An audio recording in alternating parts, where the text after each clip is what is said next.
আসসালামু আলাইকুম। আজকে মুস্তাফা ভাইয়ের বাড়িতে একটা দাওয়াতের প্রোগ্রামে এসে আমরা এখানে একত্রিত হয়ে গেলাম। আমরা মাওলানাদের সাথে একত্রিত হয়ে গেলাম আমার মুস্তাফা ভাইয়ের বাড়িতে দাওয়াতের প্রোগ্রামে। দাওয়াতের প্রোগ্রাম নিজে মুস্তাফা ভাই পরিবেশন করতেছেন দাওয়াতের প্রোগ্রামটা।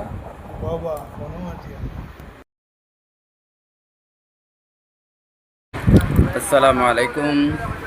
আজকে মুস্তাফা ভাইয়ের বাড়িতে একটা দাওয়াতের প্রোগ্রামে এসে আমরা এখানে একত্রিত হয়ে গেলাম। আমরা মাওলানাদের সাথে একত্রিত হয়ে গেলাম আমার মুস্তাফা ভাইয়ের বাড়িতে দাওয়াতের প্রোগ্রামে। দাওয়াতের প্রোগ্রাম নিজে মুস্তাফা ভাই পরিবেশন করতেছেন দাওয়াতের প্রোগ্রামটা।